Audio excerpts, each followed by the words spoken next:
Merci beaucoup Christine Calmot. De nouveaux bombardements cette nuit dans la bande de Gaza. Les espoirs d'un cessez-le-feu s'amenuisent. Israël compte bien mener son opération jusqu'au bout.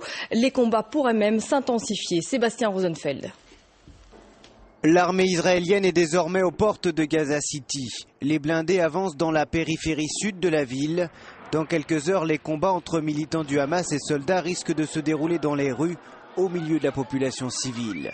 Les habitants fuient en masse et se réfugient, comme ici dans des centres d'accueil ouverts par l'ONU. Ils sont plus de 25 000, comme cette famille, à être partis dans la précipitation. Toutes les maisons ont été détruites. Il n'en reste plus une seule dans l'agglomération de Salatine. Nous avons dû fuir au plus vite. Si nous étions restés une minute de plus à cet endroit, nous serions tous morts. Le général israélien en charge de l'opération demande de passer en phase 3. L'objectif est d'ajouter des dizaines de milliers de réservistes aux forces déjà existantes pour une attaque de grande envergure.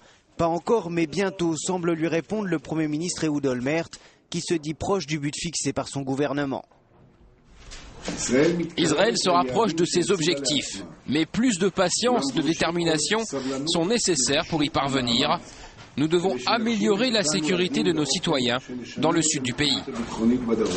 La situation sanitaire de la population est toujours plus difficile. L'électricité est régulièrement coupée. L'eau potable se fait rare.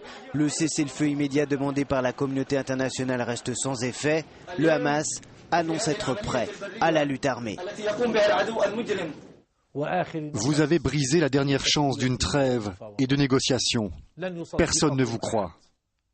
Nous n'autoriserons aucun officiel palestinien ou arabe à nous imposer un cessez-le-feu ou des négociations.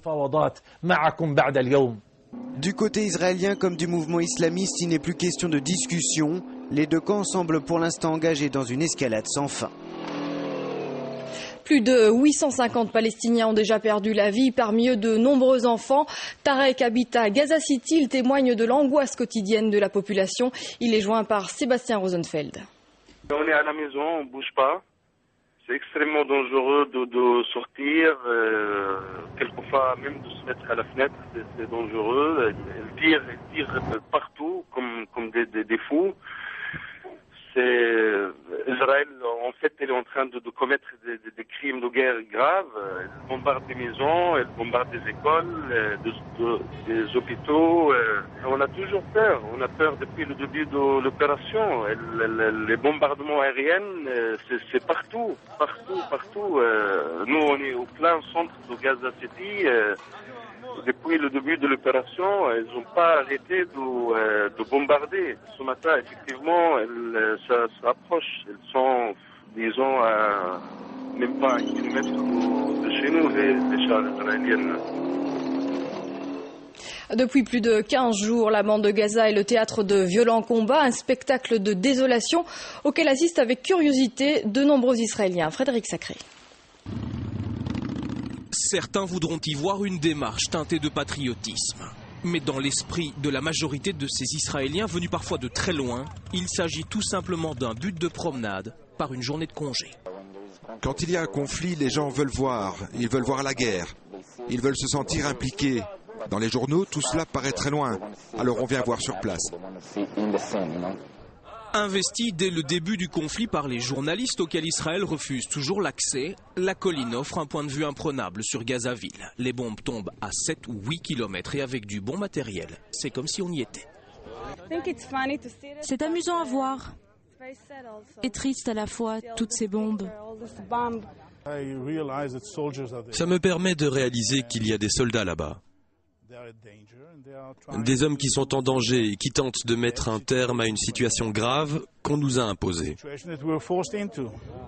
Pendant une bonne partie de la journée d'hier, l'artillerie israélienne a pilonné des sites de lancement de roquettes et des tunnels servant à la contrebande. L'aviation a fait quelques passages, lâchant des tracts de mise en garde à destination de la population.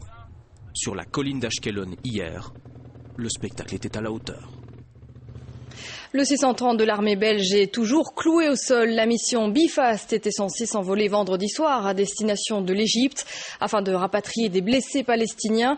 La sécurité du transport des patients n'est pas garantie. Le ministère des Affaires étrangères attend le feu vert de la Croix-Rouge locale. De nombreuses voix s'élèvent pour condamner l'offensive israélienne. Hier, des milliers de personnes ont manifesté dans plusieurs grandes villes européennes. Cet après-midi, un rassemblement est prévu à Bruxelles où nous retrouvons Adèle Lassouli.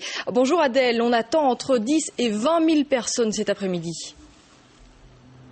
Oui, effectivement, plus d'une centaine d'organisations ont appelé à la manifestation pour réclamer la fin de l'offensive israélienne dans la bande de Gaza et pour dénoncer, je cite, le silence de la communauté internationale. Alors parmi ces organisations qui ont appelé à la manifestation, des partis politiques qui soutiennent la manifestation comme le Parti socialiste, Écolo, le CDH, des syndicats mais aussi des organisations musulmanes, l'Union des Juifs progressistes de Belgique. On attend entre 10 et 20 000 personnes, peut-être beaucoup plus.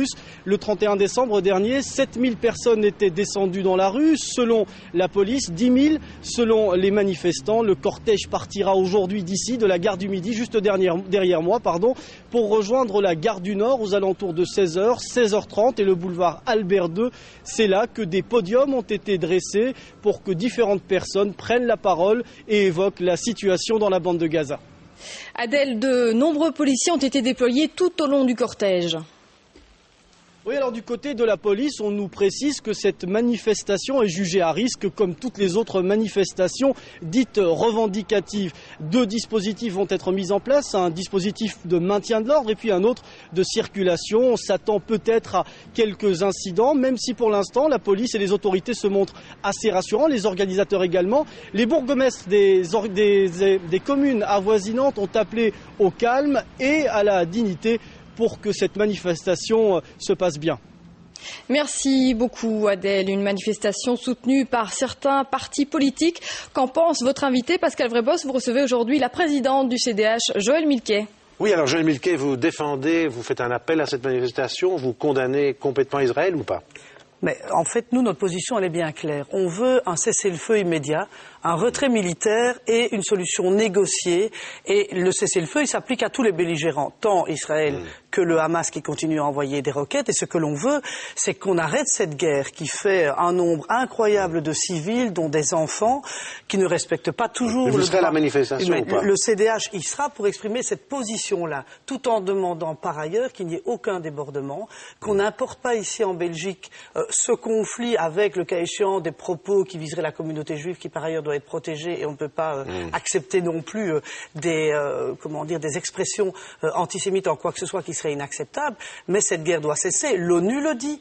On a eu encore tout récemment la responsable des droits de l'homme à Genève qui a dit que le droit humanitaire n'était pas respecté. Mais si les 2 belligérants ne veulent pas arrêter. Mais donc il faut maintenant que l'Union européenne refasse une initiative et donc, cette remonte manifestation, en puissance. Pour vous, c'est aussi une manifestation entre guillemets, contre le Hamas qui refuse de cesser le feu. Bien sûr, nous, on veut la fin de cette guerre. Il y a 2 belligérants et il y a 2 responsables. Mais on veut qu'on arrête cette guerre par rapport aussi au nombre de victimes civiles et qu'on essaye de respecter le droit humanitaire. Ça me semble fondamental. Toute petite question. Chris Peters ne veut pas aller à la réunion de travail BHV. Un commentaire? Il n'est pas obligé d'y aller. Du moment que dans ce groupe de travail, on est des néerlandophones et des francophones. Oui, enfin c'est mal barré quand même. Qui viennent, le président de l'exécutif. On a des très bons néerlandophones qui sont au niveau fédéral. Donc vous en fichez en fait. C'est pas le plus important de savoir qui y va. L'important c'est que ça ait lieu et qu'on y travaille sérieusement. Voilà, beaucoup de questions après le journal.